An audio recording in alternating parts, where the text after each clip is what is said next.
maa ngi wax sànq ne dinañ waxtaan ci campagne électorale bi ak ni mu demee li nga xam ne moom lañ ci jot a dégg ci wàllu violence mais dama bëggoon ñu taxaw tey parce que mënoo dalal maire Guédiawaye ci bésu tey bi te doo wax ci actualité tey bi muy Dakar ak inondation yoo xam ne seetlu nañ ko déjà ci yenn gox yi taw bi li mu yàq ci infrastructure bari na lool j'imagine que maire Guédiawaye forcément dina am loo xam ne seetlu na ko ci commune bi nga xam ne ci la moom la jiite.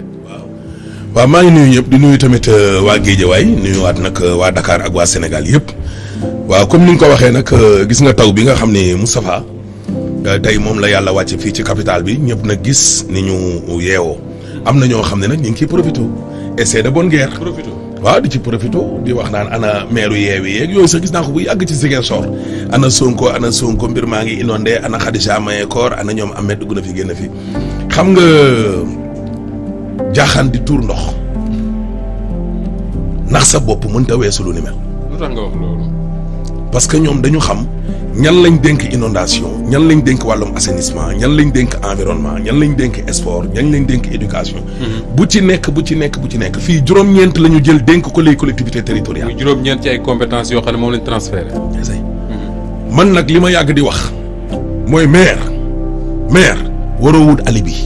naan non inondation du sama compétence nangam di daw deuxième non soo ko waxoon nit ñi duñ la fal yow yaay ambassadeur u dëkk bi auprès de l'État.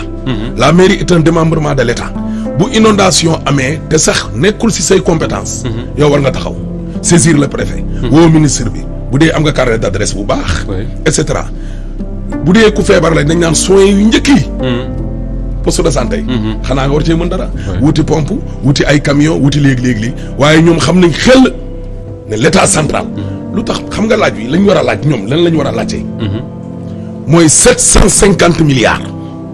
waaw loolu waxoon nañ ko fi. le plan décennal Macky Sall ne fukki at yi jeexagul sax mu ne 2023 2033 tam dañuy defaat beneen deuxième plan décennal muy 20 ans ne da koy lutter contre les inondations yow sa 10 ans yu njëkk yi jeexagul nga ne laal nga lu tolloog 750 milliards moom nga ca def Kër Massar nga dem fa barki Demba Ndiaye inondation yi am. avant muy inauguré wàllum pont bi taxaw def wàllum manifestation en pompe nit ñi ñëw nga ne inondation jeex na ci Kër Massar léegi demal Kër Massar tey. loolu noonu yëpp laaj bi président xam nga te moom bis bu ne mu fëgg ci taabal ji ne dafa bëgg ñu auditer joxe instruction tape sur la table Macky instruit Macky demande au gouvernement Macky demande de faire marcher le pas patati patata mais ñoom li ñu war a wax mooy suñ junni milliards yi nga xam ne dañ koo dugal ci inondation yi anañu joxuñu ko collectivité territoriale yi su doon dañoo ñëw ñu woo préfet yëpp ne leen lu mel ni Guédiawaye lu mel ni Pikine lu mel ni Kër Massar lu mel ni Tëngéej lu mel ni Ziguinchor côté yoo xam ne dañuy inondé léegi mbir mi nii lay demee nañ ko génnee ci loxo état central jox ko les collectivités territoriales boole ko nag ci seeni compétence waaw transférer compétence boobu. ñoom ñoo yor loi lu leen neex la ñuy def ci assemblée nationale ne leen léegi nag raxasu nañ ca waaye nag ci junni milliards yi nii nag lay bëgg di demee bu ko defee. ku ci nekk bu ndox amatee taxaw nga ne waaw ana Khadija Mayekor ana Ami Kandé ana Ahmed Aïdara où sont les maires de Yewwi et cetera et cetera. D'accord. Mais en période campagne bi ñu ne. nga bëgg a tuur nit ñi lëndëm pour wan nit ñi ne non maires yi ñoo fi inondation yi ñaata at a ngi nii ñu def te ñoom ñaata at a ngi noonu ñu nekk ay maires. alors su ma la déggee bu baax. le maire. oui lutter contre les inondations lijjanti inondation ba dootul am ci commune am du compétence bu ñu ko transféré li mu mën mooy bu fekkee ne ay population yi mu dëkkal ndox da leen a sonal mu ñëw taxawu leen est-ce que ci subaak léegi am na jéego yoo dox ci zone Guédiawaye yoo xam ne peut-être jàpp nga ne ndox mi àgg na fa. fa lañ jógee nii alhamdulilah rabbil alamin avant ñoo ñëw fii moo ñu xaw a sax tardeel tuuti. ànd ak le préfet Ibra Fall maa ngi koy nuyu ak le sous-préfet bu Sam Notaire ak Golf. ñu demoon fële ca booru ñaari Baye Fall di mastawu ñi nga xam ne ñoom ñoo fa nekk xam nga at bu ne mu am Moustapha at bu ne mu am c'est comme grève yi am nii ci école yi rek les statu quo at bu ne nga dajale leen yóbbu leen palais waxtaan daje syndicalistes yi ay accord yu ñuy signé non respecté de 2014 à 2022 presque 8 ans ñu topp sa ginnaaw di daw fan ngay mujjee boole leen ak sa jabar mu xelli leen jus ñii d'accord jox leen bisaab ñee bañ a d'accord ñu xeexaat seen biir inondation yi fukki at yoo xam ne yow yaa ngi fi ne te ba ngay campagne da nga ne lii sama compétence la du compétence au maire. Ça c'est l'état central. inondation bi dina nekk ay mauvais souvenir ay fàttaliku yoo xam ne da ngeen koy fàttaliku yoo xam ne suñu ginnaaw lay ne ba fukki atu yàlla léegi xam nga lan lay mujj def. dee ko xool moom président Macky Sall fii lay jugee léegi wàcce ci banlieue ba parce que charte yi mayu ko mu campagne mais il faut mu déguiser campagne déguisée. nga organiser ay tournées économiques déguisées politique léegi nag am na occasion bu mu wàccee Kër Massar mais ndox mi ñu gis nii ba mu wàcce fa. bu fàccee looy xew. non nitam yëpp fi ñu jot a jaar yëpp avant muy taw rek. yuuxoo yi mel ni tulleeg màlle maanaam seen gros bras yi ñoo ëpp population bi leen di topp. Mimi la ko topp ci ay takk der ay junni la ñoo bëri nit ñi de. genn wàll yëpp dañoo civil. ñëpp ay takk der ñoom ñoo topp Mimi Touré mais nit ñi rek. à moins que ñu fay la. ñun de fa ñu dëkk ku ñëw laal junni. ku ñëw laal junni téeméer. waaw Guédiawaye. non ñun dem nañ élection locale damay gis sama yenn booy ci image yi. bu ko defee ma woo la ma ne la waa mais mbër nu mu demee nii nga ne ma saa yi junni bi laa jëlee woon mais bëccëg junni mbër nañ bàyyi rek bis bu rafet. d'accord ba bis bu rafet.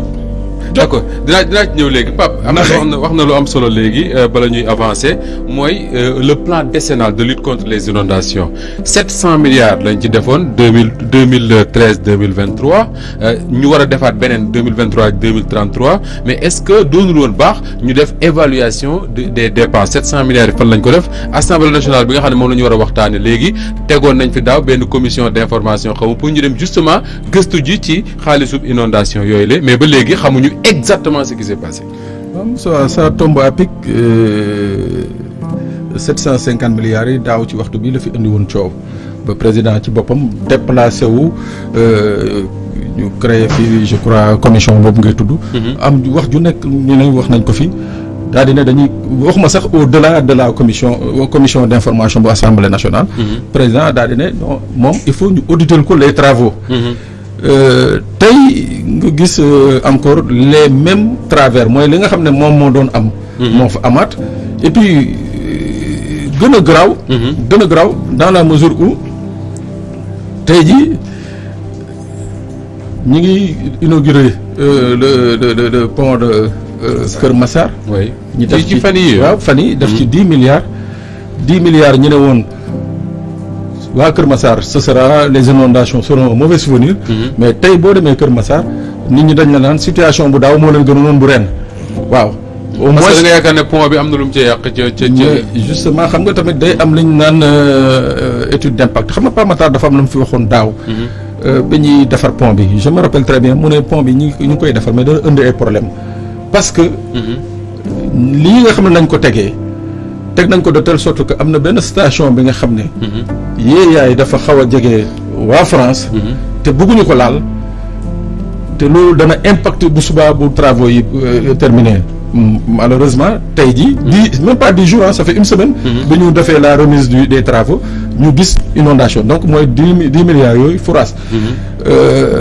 li muy wund mooy que tey inondation yi li ma ko waxee sànq traite la pour justement le ministère de l'hydraulique et de l'eau. parce que da nga jàpp ne am na ñuy dund ci inondation yi. mais Moustapha dañuy dund ci inondation yi parce que tey jii dama ne la mënoon nañu créer des solutions structurelles mais boo xoolee inondation bi ñu koy wax ba léegi président Macky Sall avant muy nekk président nekkoon premier ministre. gérer ce dossier là à la primature. ba tey jii mu nekk président ay solutions conjoncturelles la ñu. moom kenn gënu ko xam inondation. waaw parce que depuis mu nekk ci gouvernement il gère ça. ay solutions conjoncturelles mooy maanaam am na fi tey nañ ko tafi yëngal jàll déwén bu ñëwatee ñu tafi yëngal jàll donc loolu day engloutir ay milliards te bu ñu demoon tey jii ba auditer ces 750 milliards là. na la leer ni que ci ay moto pompe yu ñu loué la ay camion citerne hydrocureur yu ñu loué la ak i consort mais doo ci gis. j'espère que benn édifice ceeb bokku ci. waaw xëy na ñu dañ ko ci yokk parce que moom. am na lu Pape tudd léegi mooy les travaux du pont de Kër Massar ñu bari wax ne am na lu mu indi jafe-jafe ci suba ba léegi damay dégg ñu bari di wax naan travaux également yi nga xam ne mooy BRT bi indi na ay jafe-jafe ci zone yu bari yaay maire Guédiawaye BRT ba su ma juumul Guédiawaye la départ chantier yi depuis plus d'un an ma nga fa on a l'impression que ni avancé wul rythme bi nga xam ne moom la waroon avancé est-ce que dina indi ay jafe-jafe ci population yi nga xam ne ñoom nga nekkal Guédiawaye. jafe-jafe yu rëy te loolu tàmbaliwul ci BRT bi gis nga stade bii. ak tali stade bii 2014 bi ñu naan dañ koy defaraat dugg na bi ñun suñ koñ ci la commencé inondé mais ñun mosuñu xam inondation suñu buntu kër ci buntu stade bi la ne suufa fa ne ganus Amadou Bari ci buntu terrain basket dañ koo xaw a changé léegi mu dem ci Pàkk Lawbe mais moo jàkkaarloo woon ak suñu kër mosuñu xam luy inondation mais keroog ba ñuy liggéey foofu yëkkati ko amul assainissement amul dara ndox mi léegi day dugg suñuy biiri kër BRT bi ñëw doggaliwaat doggaliwaat maanaam amul benn matukaay boo xam ne te xam nga ñoom mooy xam nga yàlla tam moom mooy def daal nit ñi gis la sopp la bëgg la dégg nga waaye taaru ganaar dama bañ a du wax taaru kii guddi ma ne taaru ginaar noonu rek xam nga catum ginaar maanaam ñoom lépp loo xam ne dafa xeetoo laa lay wax nii ak ay liggéey yuy gas suul na leen rey ñoom daal buñ sañoo ñuy def yëpp ci kaw lay ne visible peinture pont mu am visibilité ñu ne xoolal diw li mu def léegi mais dafa am lu ko jiitu mënoo wax wàllum assainissement ak inondation te doo def ay ouvrage ci biir ci suuf gas suul mënoo waaye yow gas suul xamatu lu néew rek benn ouvrage boo xamante ne ni gas suul sax lépp ci kaw mais moom moo indi lii nii mais mënoo jël ay réalisation yu toll ni ay pont mais sa waay TER bii nga xam ne yóbbu na képp ko askanoo ginnaaw raay yaakaar naa ne tey gis nañ ko ak caaro yi day na buum non seulement jëlee leen fa ñu nekkoon impact tey bis suba ngoon guddeeg bëccëg yéen a ngi ci presse bi yemu ca mais lu gën a garaaw maanaam dégâts collatéraux yi ñoo bari nekkul ne doomu jëlee fi ay nit ñi rembourser leen seen xaalis de loolu moo gën a yomb ci ay tojaange yoo xamante ni yenn ci réalisation président Macky Sall def na ko mais ndox mi nag ndox mi ñëw après seen biiri kër nit ñi fan lañ jëm kër maire yi lañ jëm ñun nag dañuy assumer assumer mooy lan parce que population yi wax nga ko sànq souvent mën na am sax un peu de manipulation naan waaw day am na lu maire bi liggéey ak mais population yi ñoom nekkuñ ci manipulation bu ñu jaaxlee kër maire bi la ñu jëm et puis c'est normal oui parce que maire bu fi wax ne man de bu ma faloo lii du ma ci sàkk pexe gars yi duñ la fal moo tax benn maire warul daw ci inondation yi benn maire war ca làqatu waaye xam nga tam boo laajee gox dëkkoo fa loolu lay jur am na ñu bari rawatina yu waa APR yi laa lay wax nii ak seeni politiciens yi bëccëg bi la ñuy ñëw campagne ba saf bu 20h jotee ñu tëddi surtout ñun ñi dëkk ci banlieue bi gars yi daal ku ci génne télé ñeenti yoon juróomi yoon xaw a doon star tuxu déglu ma de ku fa kërti ci wàllum politique ba am doom ba tànk ministre wala maire wala député tuxu bàyyi ñu fa ñun ci li est-ce que cela veut dire que maire Guédiawaye bi nga nekk quel que soit lu mën a xew ci jamono yi ñëpp doo fa jógee ñun de xamul lu yàlla di dogal ci ñun ci lu jëm ci wàllum carrière politique mais fonction bi gën a rëy di président de la république su ko yàlla dogaloon ci Guédiawaye ngay yeewu je waaye mais dama ne ñin suñ grande mosquée bi nga xam ne fa la officiels yi di jullee bañ ñëwee korité dañ ñoo wax nañu binduñu leetar ma ne leen li Ablaye Wade defoon man loolu laay def avant moo falu Massalikul Jinaan la doon jullee waaw bi mu faloo fukki at ak ñaar Massalikul Jinaan bi mu daanoo ñeenti at yi ba bi muy dem France nii Massalikul Jinaan ñun ba ma juddoo ne puttu ba tey kër sëñ Touba Guèye may jullee ne sama yaay daan jaayee marché Sam fii nii ci mboddu 3 mboddu 4 buntu ko ñoom dem si yàlla bii nga jagi te imam Gassama di fa jiite fa laay jullee bi ma nekkee gone te fa laa doon jàngee alxuraan fa laay jullee à moins que ñoom seen bopp sax ñu xawmaa yërëm ne ma léegi nag officiel bi tee nga caa dem comme ça ñoom it ñu kii la léegi d'accord alors leneen loo xam ne également il faut ñu fa laa daw jëm et puis man parce que mënuñu ko ne lépp li wax jagleel ko Guédiawaye il faut ñu wax élection yi ak ay législative bi mais dafa am loo xam ne le nu ñu koy wax sax Pape ki la fa jiitu woon le précédent maire ki nga xam ne moom nga remplacé muy Alioune Sall am na ay kàddu yu mu yëkkati quand même que je trouve que ni am na solo wax ci éclairage public bu Guédiawaye loo ci xam ne moom moo ko def c'est vrai que yaa ko remplacé da nga assurer la continuité mais am na ci dem na ba ne télé moo tax ñu par exemple un maire di taggoo ci taal ay lampe voilà. waaw xam nga wàllum éclairage day dafa bokk moom ci wàllum sécurité. bokk tamit ci li maire ak désensablement. bale tali. ba tabax tali. waaw route. bokkul ci compétence wu. état beeg tabax mais yéenay fexe ba suuf si du ko nangu. dafa bokk ci maire yi. ñun nag ñu dëkk fa xam nga ñoom comme li ma la expliqué rek. bu ñu fa toogee ba 6 heures 17 heures. dañuy ñibbi. ñun nag yàlla dogal na fa la ñuy fanaan ñun waa Géejawaay. fa la ñuy fanaan ñun dañuy dem suñu xarit yi waxtaan nii ba 21 heures. ñu dem tëddi xëy dem liggéeyi. kon ñun côté ya lëndëm côté ya leer. fañ war a gaaw daar ndax wàllum agression bi ñun xam nañ ko. d'accord parce que on vit avec. d'accord ñun nag bi yàlla dogalee ñu falu.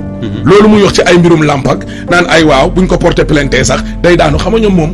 ñoom damay ragal de ñoom seen famille ñoom seen lépp porté plainte la. waaw non si. ah pourquoi. yow diggante le Bawol. ba rond-point Mor Fadam fa lañ taxaw ñu ne ñu juróom-ñeenti at a ngi nii làmp yi tàkkul bañ ko gaaree ci bëccëg bi. ma leen bu guddee fii incha allahu rabbi loolu 10 ans la. 10 ans lamp yi tàkkul. ma ne leen dina tàkk. nee leen bu guddi yii 2014. ba 2022. déggoo ma de yii 2018 ba 2022. grande artère yi nga xam ni loolu c'est la ville. mais xam nga ville amul territoire. Guédiawaye est composé de 5 communes. oui amu ci benn commune boo xamante ni nii ñun dem nañ fa di def ay affaire lampe. te sax jokkoo ma ak maire ba. ak maire wala adjoint maire. muy Aminata Kanté ba ci Mor Wore Gueye mi nga xam ne actuellement candidat la nii ci député yi. nekk tamit maire u Njaareem Limaamu Laay keroog ba ñu ñëwee ba ca université virtuelle du Sénégal. UVS bi. ñu ne fii diggante fee ak fii branchement bi pavage bi moo fi indi problème fii lii dañoo dagg. waaw nañ leen toj dindi pavage bi defaraat ko. defaraat ko ma ne leen bu ñu laal dara te tàgguwuñ la maire. parce que moom mooy rek commune bi. moo yor commune bi. mu yëg ko moom ci boppam moo ma woo jotuma yónnee ma message ma rappelé ko. ci télé laay waxee. mu nekk nag nit koo xam ni nit ku c'est un cadre. maanaam du sax politicien waa jooju. waaw Mor Wore Gueye ma nangul ko même bu dee Benno la bokk nekk tam candidat ci député yi mënoon naa fee nekk di ko dooli xeer c'est un inspecteur des impôts je pense. voilà mais moom ci boppam xam nga lan la ma wax. dama dégg ne da nga ñëw ba bërëb nangam problème am fa. mais lépp lu xeetoo intérêt wu Njaareem Limaamu Laay ak intérêt wu Géejawaay amet man bul ma ci xaar parce que il paraît que da nga toogoon di xaar sama autorisation pour taal lamp yi. oui loo ma ci mën a jàppale defal. waa kooku commune ba yëg na ko wala yëgu. yëg nañu Khadija Maye Koor. monsieur le maire. lamp yi bërëb nangam ba bërëb nangam bëgg nañ nga teg ñu loxo. waa ñoo jiite nag. waaw boo jiitee nag ca dëgg-dëgg. war ngaa wan nag communes yi nag ne leen nag kii nag kilifa am na ci tund wi ku ci mënul dem ñu góorgóorlu jéem koo puus. dëgg la dëgg. et puis yow loo xam ni sax yow éclairage public. d'accord Las Palmas googu ñu jaar taal lamp yi nga xam ne depuis Matousalem. man école 17 laa amee entrée en 6e. mosuma fàttaliku. waaw primaire fa ma doon jàngee primaire. ba tey ma am ñeent fukki at yu teg. daanaka doon naa paa. waa sa waay loolu gisuma ko. ba bisu yoon yàlla tey campagne bi rek tax moom Aliou may ma rek ma ñëw rek. allez-y mu ñëw toog naan waaw lamp yi procédure bi niñ ko defee gis nga. lancer ay marché am na. don. pour ñi xamul collectivité territoriale don dafa am. gis nga big bii. dégg nga big bii. suñ ko mayee le maire. dans le cadre de son travail da ko war a yëgal le bureau municipal d'abord. dana may nañ ma big. waaw xam nga loolu. benn lampe buñ la ko mayee nit ne la man boo faloo insha allahu rabbi doomu Géejawaay la am naa teraanga mais nag bëgguma sama tur di feeñ man dinaa la dimbali ci ay peel. dinaa la dimbali ci lampe man moom dinaa la dimbali ci ay kaye dinaa la dimbali loolu doo ko jël noonu rek nga ne man dañ ma ko may nii de non. na nga ko war a wax. le bureau municipal doit être informé le conseil municipal tous les 85 ak le maire muy 86 doivent être informés. waaye ñun suñu liggéey ba daa jeexagul li ko jàpp kay mooy li mu deful la nit ñëw ci 100 jours. def ko mu paniqué la ko jur nag. ah moom du ci paniqué parce que moom il n'est plus maire de Guédiawaye. amatul lu mu ciy wax. si son mandat jeex na amul lu muy assumé. si dañuy politique ba tey moom bàyyiwul. créé na renfort xaw ma ku muy dooleel. gisuñu ko sax foofu dégg nga loolu ba pare te moom il faut mu am position bii te ma bëgg a wax ak Aliou Sall lu ndaw. rapidement. may ma rek. allez-y. parce que xamul teraanga. ça veut dire. Aliou Sall xamul teraanga ñi seetaan ñëpp jéggal ma ci kàddu gi mais dafa xaw a dama xamul mot bi ma bëgg a utiliser ci olof moo xaw a diis. muy lan baadoo la. yow yaa ko non ku xamul teraanga ba wolof baadoo la koy wax. baadoo la yow yaa ko wax mais xam nga ngar mi dafa am bëri nañu daan naa la li gën a jekk même jour installation conseil municipal lu mu doon conseiller fii su ma fa demee mën na jur coow barke Mouhamad su doon man du ma dem wala ma yónnee procuration ne leen du ma ko votel de mais du ma dem pour ne pas gêner. mais nga ñëw mu jaral la tole bu ni mel police ñëw encadré la bàyyi la maire.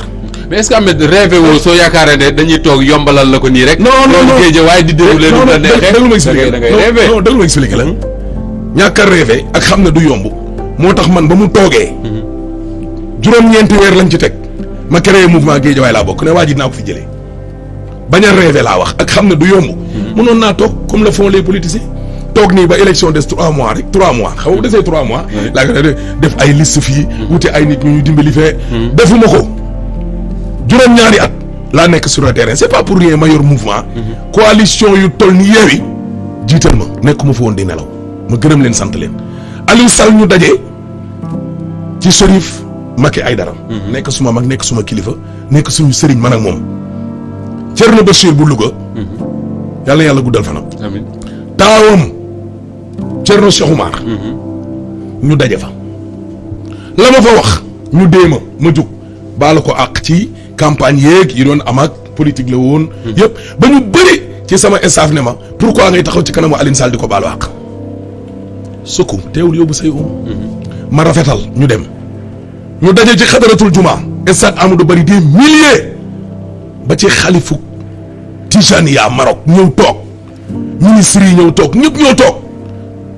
Fata Sarr ne ma maire mësta jël kaddu fii ci xadara waaye yow da ngaa bokk ci xadara bi 3e édition ñu tuddee ko sa bàyyi Serigne Cheikh Tidiane Aïdara yàlla dogal nga nekkaat buuru dëkk bi tey da ngay wax nga dalal gan yi ñu jox ma. Barthélémy Dias a ngi toog ñëpp a ngi toog ma jël kaddu gi ne leen sama mag mooy dalal gan yi. Aliou Sall. réew mi yëpp yéemu ne lii mu sàmm ma jox ko mu daal di dalal gan yi loolu du ñaar.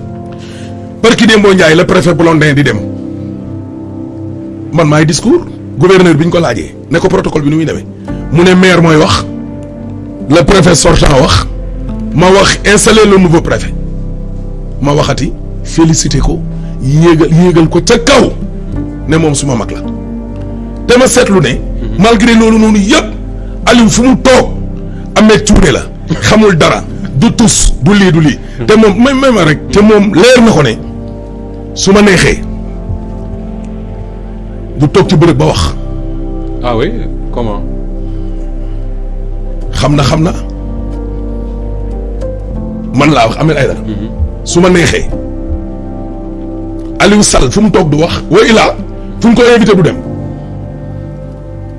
directeur bëgguma sax tudd turam xam nga koo xam ni Sa Thiès dalaa gañe ngay laaj Balla Gaye amul sens may sant Khadija Maye Koor. d'accord mi ñu fajal lu bari déglu ma rek. non may rek yaa ma laaj Aliou Sall.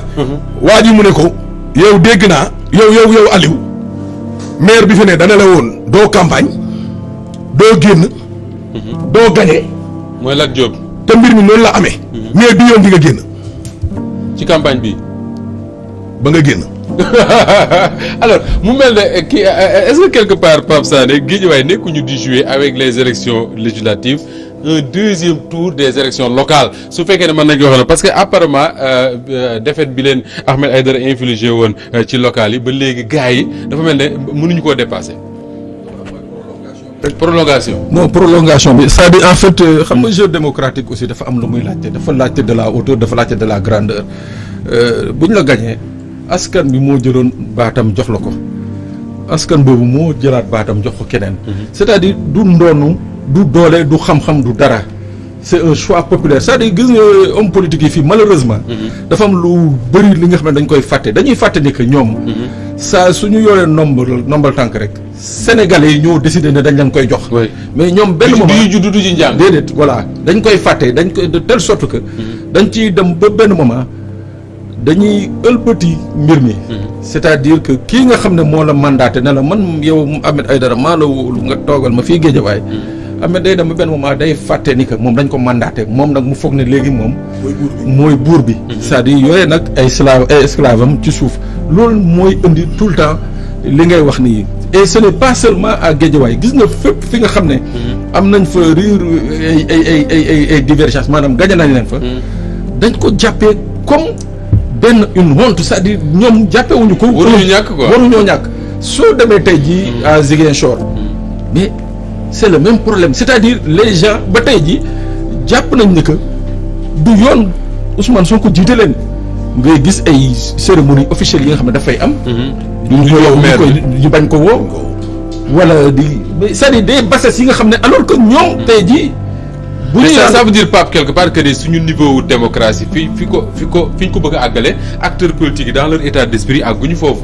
parce que le minimum dans une démocratie mooy quand tu organises quelque chose d'officiel à Guédiawaye le maire am ci place bi mu war a am. que mu tudd Ahmed Aïdara mu tudd Pape Sané Dieng. mais Moustapha. oui gis nga ci loolu noonu. ci loolu noonu ministre yi ñëw na fa. ñu toog ba 19h ñu ne ñu ministre diw day ñëw ma la leen demuñu il faut savoir respecter les gens. ministre di fa ñëwaat ñu ne maire bi bu ñëwee du wax. préfet war di ñu informer te du ñu informer le préfet Blondin moo dem nii tey pensez-vous que ça c'est normal. du tout. La mairie est un démembrement de l'État kenn mënu ci dara. je fais à la tête de cette institution bientôt presque 6 mois parce que man ñi ngi ma installé dañ ma njëkk a installé février. mu yàqu ñu ñëwaat mars.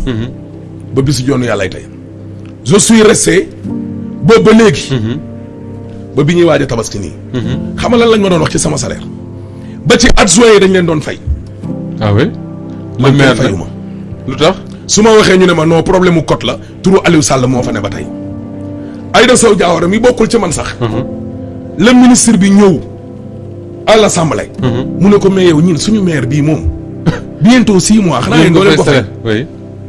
j'ai jamais crié wala yuuxu parce que man yaakaaruma ko pour lekk mën naa la wax banque bi ma nekk dem fa nga ne leen ndax Ahmed Aïdara salaire u maire am ba mu tàmbalee ba léegi ndax mës na cee jël 2500 barke Mouhamad billahi wallahi wa tallahi mësuma ci jël 1000 francs pour leur montrer que ni lii yaakaaruma ko. d'accord mën nañ ko may nit ñi. leneen loo xam nañ ko lekk. oui leneen loo xam ne aussi Alioune Sall wax na ko. mooy daf ma jaaxal dama dégg ñu ne yow mii bi nga nekkee maire ba léegi am na ay travailleurs yoo xam ne foofu ñu nga ca mairie bu Guédiawaye seen salaire ba léegi yaa ngi wax sa salaire mais ñoom it seen salaire demul seen compte. d'accord loolu affaire FERA bi la. dafa neex a expliquer. xam nga conseil municipal. pour nga signer ay convention FERA CETUD la bokk. attention. bokkul collectivité territoriale bokkul ci mairie bi. dans le cadre de xëyu ndaw yi. la ñu créé FERA bi pour ñuy désensablement bale tali yi ñun ñu am ci 250 éléments 250 éléments yi su ma neexee ma nekk 90% yëpp su ma bañee bàkkaar ñoom ñëpp seen i militants lañ. aywa militant Benno. mais loolu mais non attends Benno ak APR. gis nga bi may ñëw biñ ne gañe nañ leen ña fa ne dañ leen ne bu leen liggéeyati parce que ñun dañuy dàq. su resté 1 mois. gisuma tali bi ñu bale leen ma saisir le secrétaire général ma ne ko mais yow ana waa FERA mu ne ah mais il faut les convoquer ñu ne bon non ñun coordonnateurs yi la ñuy njëkk a woo ak secrétaire ma ne leen vous convoquez tout le monde. ñëpp ñëw ci salle bi dañoo dafa am ñu nekkoon ci biti. parce que xëjuñu ci biir salle de délibération. kan moo ñemee loolu. Aliou daa ñemee jàkkaarloog ñu ni toll ci benn salle man salle tundum man ak ñoom parce que man Guédiawaye laa dëkk. falaa yaroo falaa màggee te da ngay dégg xale yi naan Géejawaay ragal dëkku fa ñoom ñëpp ñu toog ma ne leen tey la mardi mercredi yéen ñëpp dellu leen ngeen liggéey booy bi ñu yuuxoo immeuble bi da doon riir parce que li ñu doon xaar mooy le contraire. mooy contrat yi jeex. mooy dàq naa leen. dàq naa leen et puis contrat yi amul fenn fu ñu bind ne diw mooy nekk coordonnateur. diw mooy nekk secrétaire wala diw mooy nekk superviseur non su ma neexee ma changé leen ñoom ñëpp mais lu dama koy def politique waaye Yewwi ñëw leen léegi dàq naa Benno au nom de quoi te ay père de famille nekk fa pendant 5 ans. di fa daan doole. ñenn ñi nekk samay dëkkandoo même bu ñu. est-ce que ñu ngi jot seen i salaire. ma renouveler ñoom ñëpp ñu dem léegi nag conseiller municipal moom moo may jox. autorisation pour mu signer ay convention ak l'extérieur ñooñu nag convention boobu daf cee bokk. su ma conseil municipal voté lee. ba pare. ma jox ko le préfet mu daal di koy approuver ma jël ko jox ko directeur u FERA monsieur Faye. xale yëpp ñëw signer seeni contrat loolu la ñu def barki Dembo Ndiaye. barki dem lañ koy soog a def. ñu may tey suba ginnaaw suba tey suba ginnaaw suba à ma grande surprise bii mooy 2e conseil municipal bu ñu organisé dans la ville de Guédiawaye préfet bi fa nekkoon de Blondin. mësu ko approuvé mais comme que loi bi dafa ne suñ demee ba 15 jours jot. préfet waxul dara c'est approuvé. oui. mu dem ba 15 jours yi jeex. approuvé wul bële mais moom forclos la mënatuñu dara ça c'est la loi bii passé aussi ñu toog di ko xaar. te dañoo jàppoon ne ak problème bi am ci FERA bi bis bu ñu voté 72 heures après. dina ko approuvé pour xale yi ñu mën leen a signer gaaw seeni contrat defuñu ko. man maay fay salaire u FERA wala le ministère du transport. ok ñoom ñoo leen di fay c'est pas le ministère des collectivités territoriales c'est pas le maire de la ville. mooy fay ay salaire waa FERA. mais c'est le ministère. mais comme que ñoom nag dañuy politique. Aliou Sall toog fi mu toog. Francois yi noonu mel ni ku tëdd. dafa ba pare amul jom quoi parce que fi mu jaar ak man rek su doon nit koy xalaat la boo ko tuddalee Ahmed Aïdara sax day rafetal donc dem toog parce que moom xam na xel nit su ma neexee tey si guddi gi nii. mu tuxu de mu dem mu tuxu mu dem moom nekk ko sax dafay ñëw noonu politique rek. non bu ma neexee. su ma ne man ma nekkul dara. ci laa ne ko doo génn ci mbedd mi nekkuma dara su ma neexee léegi nii rek fii nii. jox leen ma téléphone léegi da nga fay yónni ay nervi. non du ma yónni kenn loo may dox di est-ce que dama fa mos a yónnee nervi. ah mais boo lee du génn kay. waaw mais ñemewu ko dañuy sóob rek. pourquoi parce que wax nga ko rek. alors Ahmed su ma ko waxee da koy def. très rapidement par force. en une minute bala ñuy waxtaanee élection yi Pape Sané mooy. ci éclairage affaire BRT ba je sais pas mais y a des gens yoo xam ne nee nañ ba daf ci am yoon yoo xam ne. éclairage ba fa waroon nekk. dafa am ñu dindi matériel bañ prévoir woon pour def ko fa yóbbu te yow maire bi nga xam ko jéemoo ci dara qu'est-ce qui s'est passé. xam nga moo tax ma ne la. man nekkuma kuy weer doomu aadama. j'ai le sang chaud mais duma kuy toroxal doomu aadama. Moustapha dama def fukki at ak juróom ci métier bi. am possibilité. toog di yàq nit parce que télé du caaxaan. rajo du fowukaay. yàlla nag. ku ko def arme de koo bëgg a yàq ko. waaw. yàlla nag. boole ma nag bu ci yàlla andee. yàlla nag boole ma nag comme ni mu la ko defalee ak Pape Sané ak ay ñoom Pape Alé Niang ci fukk wala ci juróomi taskatu xabaar yoo xam ne buñ ne bëreet lu waay jàppoon ba ko mayu ko ñëpp nag lii la yàlla dogal. ñi fiir danañu dee. lii la yàlla dogal Ahmed Aïdara tese ngay commencé wala revue de presse wala ma nga ca seen jotaay bi nit ñi dañuy toog. bu ma doon tàggee sax ñu toog du man. yàlla te du yow. du Pape Sané du Pape Alé Niang du Babacar Touré. yàlla la dàq bi fay jàng jiituñ gaa yi ci métier bi. du tout. vous comprenez. toog mais quant à yor naa rajo yor naa télé. wala léegi maay maire waa ji dama koy auditer bu ko defee gars yi dama koy weer am na ay maire yoo xam ne mais biñ defee état des lieux ba pare. mais dañoo woo presse bi. ñëpp ñëw ñu wax. ñëpp ñëw toog ñu ne contrat yi lii ak lii ak lii ak lii. mais loolu aussi devoir de transparence la bon. devoir de transparence la. mais man à qui de droit dina ko xam. waaw mais jarul ma bëgg a informer sénégalais yëpp ne leen Aliou mii def ko tojaange te loolu du information. est-ce que am na ay tojaange yu. non loolu sax dadul info parce que Aliou Sall moom ku tudd turam rek xëy yëpp dem ci daf ñoo yoreel xaalis. non mais pas à la mairie de non non waxu non am na lu Sénégalais yi wax ni kii mais la mairie de Guédiawaye. par exemple li nga wax. oui la lampe yeeg matériel. gis nga le bureau municipal. toog nañ am ku ma wax lii. ma ne ko bi ma fi ñëwee ak léegi dàqagut naa fi juróom-ñetti nit yëngu ko mu ne ma déedéet. ma ne ko ils sont restés 3 ans. sans mettre leurs pieds ici. te fa la ñuy liggéeyee. waajee leen wutal feneen liggéey. dañu nekk ay agents municipaux. mais comme que yeneen bërëb bii moom dañ leen di contrôler foofu du APR moom état dëgg la. ñii ñi ngi aéroport AIBD xam nga li ma la boo ñëwee da ngay signé toog boo ko deful ñu dàq la mais comme que ville bu Guédiawaye nag laisser aller la.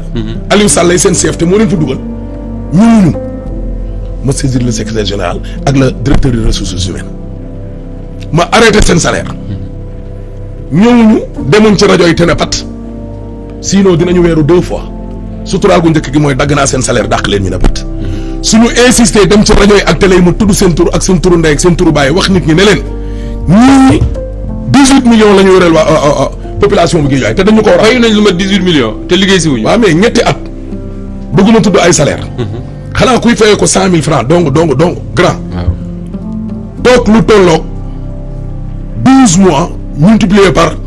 100 muy 36 mois. nga toog rek laaloo million. waaw 3 millions 600. 100 000 rek. nga wàññi ci ñaata nit. nga wàññi ci ñaata nit lu ëpp juróom-ñett. te salaire yi du 100 000 francs waaye man na ma ko fajee. faj naa ko te nekkuma fi di leen weer. boo weer ñaar. BRT bii ngay wax nii ba ñu koy defar dañoo génnee câble yi.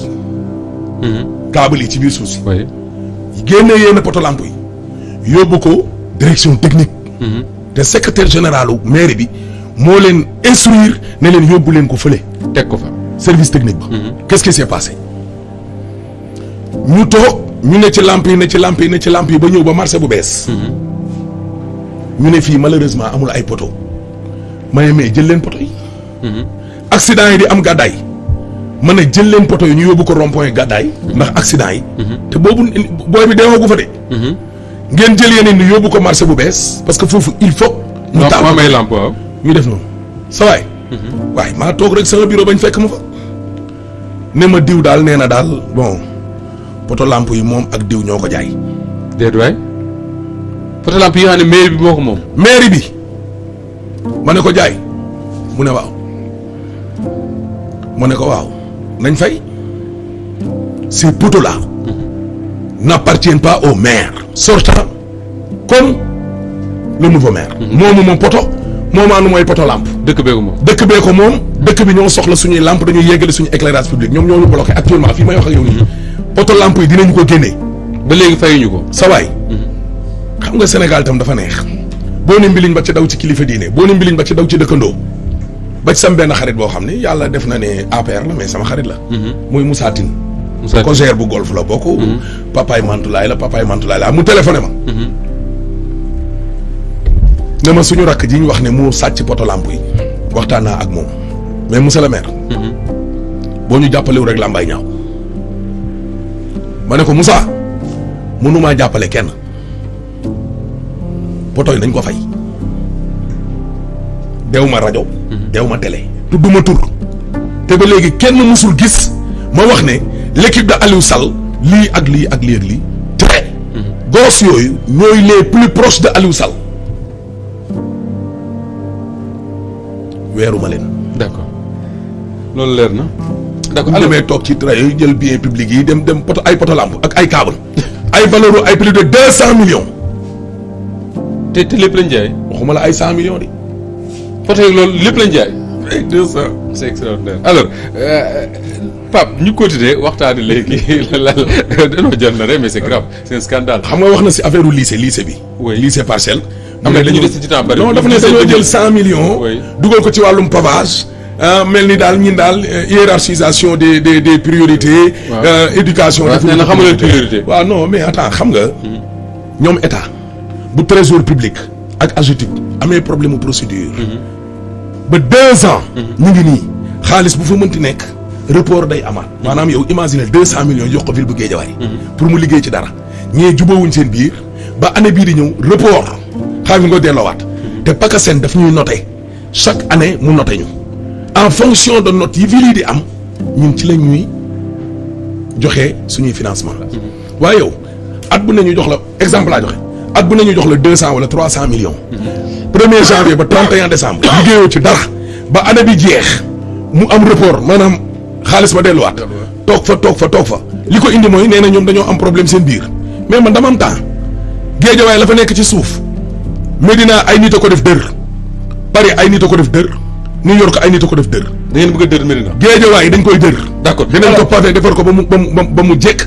en attendant ñoom ñu lijjanti seeni problème interne. d'accord mais amuñu problème bu ñuy xaar problème boobu yëpp bu jeexee. lii sax ñu jublu Ahmed nekkoon di revue de presse de. Ahmed kii du waxatu dëgg quoi. dinaa ñëw léegi ci campagne rek tax ngay waxal nit ki. lu jeexal waxul ci résultat autopsie bi ñu doon waxtu contre expertise bi. mais Ahmed dafa am benn affaire mooy la violence électorale moom lañ prévoir woon wax sax tey suñu dernier kii parce que malheureusement temps bi dafa gàtt trop li ñu dese. li ma jaaxal ci 30 minutes. non kon ñiy journal dañ may rek. alors li ma jaaxal mooy. Guédiawaye dañuy wax ne le maire de la ville. nekk dans l'opposition. moom mooy violenter ñi nga xam ne ñoom ñooy ay concurrents foofu. pourquoi Guédiawaye ñu jekk ci élection locale yi tout se passe bien première semaine bi kenn xeexul les gens pensaient même que y a pas d'élection yéen ngeen jékki-jékki di xeex d'ailleurs am na sax ku ne foon Ousmane Sonko ñëwee mu lijjanti ay mbiram xaw ma nu ngeen mujjee ak moom. aywa daal vraiment. Khadija ci boppam. Mayekor. waaw ñun ñoo ko wax ne ko. koo teree doon conseil municipal doon kilifaam doo ko tontu Khadija ñun ñoo ko tere.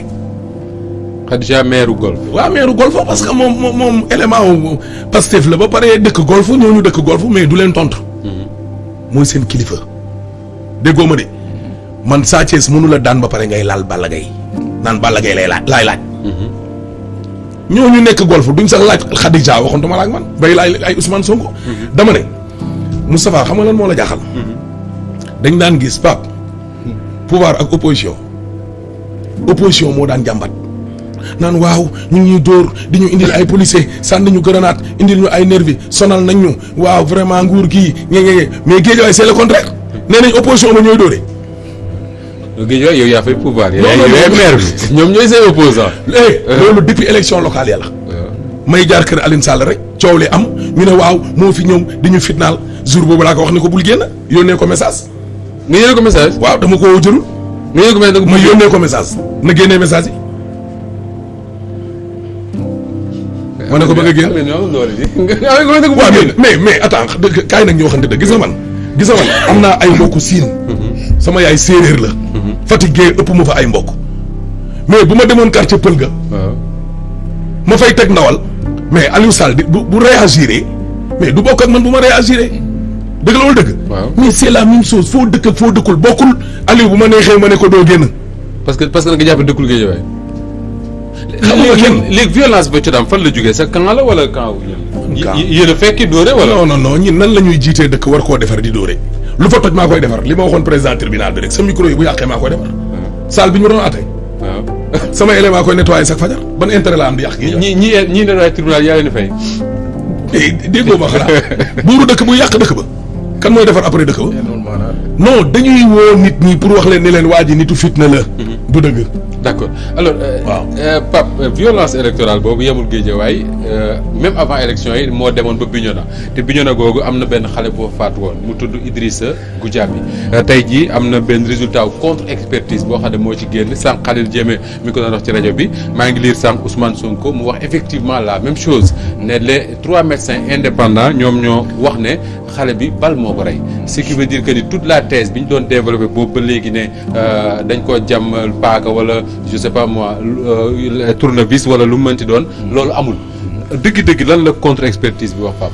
voilà d'abord dañuy ñëw ci autopsie bi kii ko def dafa génne benn rapport daal di ne Idrissa Goudiaby li ko rey objet contendant la et tranchant ci wàllu médecine légiste médecine légale loolu mënul nekk c'est-à-dire un objet ne peut pas être contendant et être tranchant benn rek moo ci am contendant mooy day lu mel ni marteau day daj wala kaba tranchant mooy lu mel ni paaka wala sémmiñ ñaar yooyu moo am di jam muy dugg donc premier rapport bi mooy loolu la famille bi contesté woon bi ñu contesté le procureur daal di donner une suite à la suite boobu mu ngi ko joxe gannaaw bii nga xam ne avocat wu famille bi maître Amadou Diallo saisir na ko saisir ko mu proposé ko ne ko proposer un médecin mu proposer un légiste ñu demaat ba ci biir ñu proposé waat beneen légiste bi ñu proposé waat beneen légiste wax ji commencé bëri ñu saisir l'ordre des médecins l'ordre des médecins daal di ne dinaa jël benn professeur ak assistant am ak yenn famille bi ñi nga xam ne moom ngeen choisir donc ordre des médecins ñoo choisir le professeur et un assistant d'accord ba pare ñu ne léegi famille bi kii nga xam ne moom la choisir dañ ko ciy dugal mu nekk 3 donc 3 yooyu bi ñu defee autopsie bi. li ñu jàpp bi ñu defee contre expertise bi li ñu jàpp dañ ne. effectivement Idrissa Goudiaby li ko rey ñoom orifice bii ñu gis. mooy maanaam fii mbir mi génne orifice mooy fi mu génne wala fi mu duggee. waxuñu fi mu duggee dañ ne fi mu génnee. jàpp nañ ne que. niiroog nag. fu bal génnee. d'accord donc loolu day indiwaat beneen problème. parce que médecine légale science exacte la. mooy maanaam amul sikki sàkk ay dafa xaw a wala déedéet. c'est-à-dire que les légistes li ñu waroon wax. mu leer. mooy que lii ñu gis nii. mandarga bal la bal moo ko def. te bal boobu calibre bi lii la. te këkka tiire mu ngi tollu distance bii la tolloo. loolu mënoon nañ ko non. loolu mooy c'est la médecine légale. dafay ànd ak précision quoi. waaw dafay ànd ak balistique et tout. mais munoo ne lii niiroog nag fu bal jaar. mais Pape à partir du moment où wax nañ ne fii affaire bi génnee wala fi mu duggee niiroog naa fu bal jaar est-ce que mënuñu exclure la thèse jam paaka wala leneen. non parce que mënul niroo. non. d'accord dañ koy exclure. oui au moins y a ça. exclure nañ la thèse de jam paaka wala beneen. ça c'est important alors Ahmed. mais beneen précision rapidement pas parce que waxtu bi jeex na. mooy que dëgg yàlla. c'est-à-dire. soo gisee le rapport de contre-expertise. ñi ngi wax entrée bucco mooy maanaam par extraordinaire. je n'ose pas interpréter. mais man sama xalaat. li ñu bëgg wax ñoom. mooy que xale bi ñu koy tirer balu fital dafa ŋaang. ñoom seen wax laa wax. c'est-à-dire man dama xalaat ni que loolu la ñu bëgg a wax ñoom. mooy xale bi bañ koy tirer balu fital dafa ŋaang moo tax amul orifice d'ouverture mooy maanaam amul fu bal bi dugg. xëy na ñoom dañu jàpp ne bal bi ci gémmiñ gi la. ñoom loolu waaw c'est-à-dire boo xoolee ñoom li ñuy bind. ñoom loolu la ñu bëgg a wax à mon avis sama xalaatu boppam. ni que xale bi dafa ŋaang. bal bi dugg mais tamit bu bal bi duggee ci gémmiñ gi. au moins bu dul dara. dina am fu mu gaañ. waaw d'accord alors dinañ ci ñëwaat loolu moom dinañ ci waxtaane waat peut-être demain ou après demain wala dans l'émission Pencco mais il faut ñu waxtaan ci mbir moom Ahmed yu mel nii mooy enquête boobu nga xam ne parce que procureur bi mu waxee dafa wax ne dañu jàpp ne dañ ko jam ak yu demee noonu yu mel noonu est-ce que bokkul ci yi nga xam ne moom mën na yóbbu nit prison ci erreur c'est-à-dire que jàpp nit enquête boo xam ne waxuñu exactement li xew li ma bëgg a wax rek Ahmed foofu mooy yow biñ lay jàpp di la yóbbu prison ñu bari dañu wax ne mënuñu comprendre ñu jàppe benn maire commune bu nekk à 15 kilomètres d'une manifestation ne ko dañ lay poursuivre pour participation à une manifestation interdite. xam nga procureur yi moom léeg-léeg da nga leen di yërëm léeg-léeg doo leen yërëm parce que dañ ci am ay mbokk balaa may dee ñu naan le maître des poursuites. oui noonu la leen wooyee. maître des poursuites boo xam ne yow da nga taqale directement ci ministre de la justice bi nga xam ne waa APR la moom maître Malick Sall président ba ko fa teg moo tax gis nga réforme judiciaire yi dañ ko fi defee noonu ak affaire u CNRI yi mais après lan la Macky Sall wax ne man lu ma ca arrangé laa cay jël mais foofu la affaire bi gis nga mbir mi mën ta est-ce que bu ngeen demee assemblée mën ngeen a suggérer wala engager ay réformes ci yu mel noonu réforme yu bëri xam nga nag yeeyu bi lan moo ci neex sa waay ay nit ñu responsable gis nga man mii man bu yàlla dogalee ma nekk assemblée man du ma nekk député wu kenn ay man je suis un député de Macky mi expression bu garaaw a ngi nii man député Macky laa qu'est-ce que c'est est-ce que doo nekk député buy défendre intérêt Yewwi exclusivement non man j'ai été toujours un député du peuple comme yéen ni ngeen ko nekkee nii loolu moo tax sondage yi ngeen ciy tudde sénégalais kenn moomul seen télé ak rajo yi de boo fi nekkee bëgg lu neex sa patron de presse ba tax ngay bayal benn di nga génn ñu dóor la xeer ñaar nga dem manifestation ñu ne leen wuu ñett foo tàmbalee gars yi zappé c'est pas pour rien gars yi di leen déglu de dàqoo leen fi jàng kenn du tout non ëppoo leen fi gars yi alal wala njàng non sénégalais yi ñoom yéen xanaa xamoo même nguur gi yéen la ñuy gën a seetaan te yéen la ñuy gën a déglu mooy seen intérêt nag parce que fi la ñuy déggee li doxul saay boo leen soppeekoo laa lay wax ne dañ naan non c'est déjà acquis non ñaanuñu ko yàlla te loolu sax du am parce que fii ay responsable mais maître procureur boo xam ni ministre de la justice day dem ci xew ne j'ai demandé au procureur mu jàpp di d'arrêter Adama Gaye mais man keroog bi ma déggee loolu ci mais dama ne mais dëgg. très bien vite fait rek jeex na. non damay masawu. damay ñaanal suñu mag. muy kan Alaaji Malick Gakou. yàlla dolli wér-gu-yaramam. amiin amiin moom Malick Gakou voilà mooy. parce que nag absolument. ñun. gis naa ay photos d'ailleurs ak Mankeur Ndiaye. voilà bi ñuy commencé suñu campagne bi. dafa taxawaayu kilifa. teg ci taabal ji fukki million ak ñaar. bari na bariwul ñun dee bari na ci ñun xëy na nag ñun ñoo ngi ñuy saboté ñoom waa nguur gi. ñoom ay milliards la ñu yor. jàppale ñu indi ay otoom taxawuñu defoon ko ci local yi defaat ko encore ci député yi boolewu koog publicité boolewu koog coow jéemul sax ñëw di ñu encombré. kon su ma ñëwee ba fii au nom de toute la coalition. Guédiawaye nuyu tamit leader yëpp nag. jërëjëf encouragé gars yi nekk sur le terrain ñoom Sonko gars yooyu nga xam ne làppali gars yi. merci Ahmed Aïdara maire de la ville de Guédiawaye nekk tête de liste Yewwi Askan Wi foofu la ca département bu Guédiawaye moo nekkoon suñu gan tey ci l'édition du soir Pape maa ngi lay gërëm bu baax a baax ça a été un plaisir